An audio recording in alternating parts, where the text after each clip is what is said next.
Hi friend, welcome to my channel. অনেকে প্রশ্ন করছেন আমার রেশন কার্ড, আমি একজন গভর্নমেন্ট এমপ্লয়ি, সরকারি কর্মচারী, আমি ইনকাম ট্যাক্স ইনকামব্যান্ট, আমার বাড়িতে ফোর হুইলার্স আছে, তাহলে কি আমাকে রেশন কার্ড সারেন্ডার করতে হবে? সারেন্ডার না করলে আমার কোনো ফাইন পড়বে, পানিশমেন্ট হবে?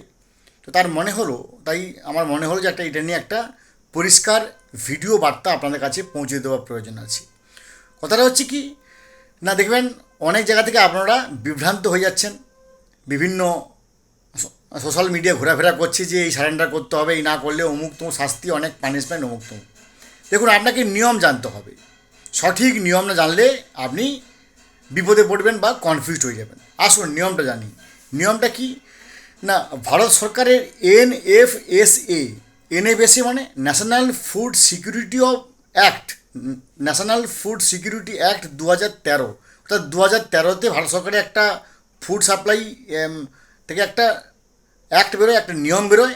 সেখানে বলা হয়, তার তিনটে প্যারামিটার বলা হয় যে যারা গভর্নমেন্ট এমপ্লয়ি, যারা ইনকাম ট্যাক্স ইনকামব্যান্ট, বা যারা বাড়িতে আছে ফোর হুইলার্স, এই তিনজন ব্যক্তিরা রেশন কার্ডে সাবসিডি পাবেন না মানে তারা কিন্তু এখানে কিন্তু একেবারে পুরো বাধ্যতামূলক করা হয়নি, তাদেরকে অনুরোধ করা হয়েছে যে এই তিন ধরনের ব্যক্তিরা আপনারা সাবসিডি নেবেন না।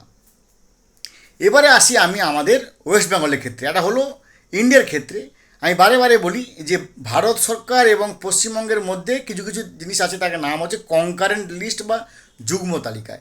সংবিধানে কিছু কিছু বিষয় থাকে, যেমন এডুকেশান, সিকিউরিটি, ফুড, হেলথ, এগুলো আছে কনকারেন্ট লিস্ট বা যুগ্ম তালিকায়। অর্থাৎ ভারত সরকার পুরোপুরি পশ্চিমবঙ্গের উপর চাপিয়ে দিতে পারে না, আর পশ্চিমবঙ্গ সরাসরি ভারতবর্ষকে এড়িয়ে দিতে পারে না। এটার নাম হচ্ছে কনকারেন্ট লিস্ট।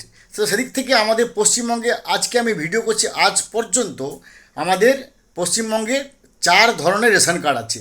দুটো ভারত সরকার স্বীকৃত, দুটো পশ্চিমবঙ্গ সরকার স্বীকৃত। দুটো, তার মধ্যে একটা হচ্ছে এনএফএসের স্বীকৃত দুটো। এটা হচ্ছে PHH, যাকে বলে প্রায়োরিটি হাউস হোল্ড, অর্থাৎ বাড়ির মানে হাউস হোল্ডকে গুরুত্ব দেওয়া হচ্ছে এমন প্রায়োরিটি হাউস হোল্ড বা PHH। আর হচ্ছে AAY, অন্তর্দয়, নিশ্চয়ই আপনারা জানেন, অন্তর্দয় যোজনা, অন্তর্দয় অন্ন যোজনা বা AAY, এই দুটি হচ্ছে ইন্ডিয়া গভর্নমেন্টের।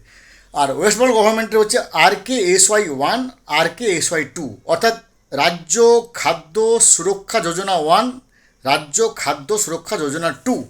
তো নিশ্চয়ই আপনারা জানেন, গত 4 মে 2026 যখন পশ্চিমবঙ্গে পালা পরিবর্তন হলো, যখন বিগত সরকার গিয়ে এই বর্তমান সরকার এলো, তখন তার খাদ্যমন্ত্রী সম্মানীয় অশোক কীর্তনিয়া মহোদয়, তিনি একটা রিকোয়েস্ট বার্তা দিয়েছেন, একটা অনুরোধ করেছেন যে ভাই, যারা গভর্নমেন্ট এমপ্লয়ি, যারা ইনকাম ট্যাক্স ইনকামব্যান্ট, যাদের বাড়িতে ফোর হুইলার আছে, আপনারা NFSA 2013 নিয়ম অনুযায়ী দয়া করে আপনারা আপনাদের রেশন কার্ডগুলো সারেন্ডার করুন।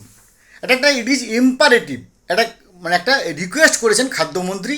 কিন্তু এখনও আজকে আমি ভিডিও করছি, আজ পর্যন্ত কোনো ম্যান্ডেটরি বা আদেশ বার্তা আমি দেখতে পাইনি। তাই আজকে নিরিখে আমি বলতে পারি যে যদি আপনার থাকে, সেটা আপনি মনে করলে সেটাকে আপনি সারেন্ডার করতে পারেন ফর্ম নাম্বার 10 বা ফর্ম নাম্বার 7 দিয়ে।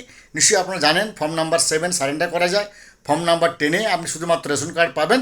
তো এটা আপনি করতে পারেন যদি আপনি চান।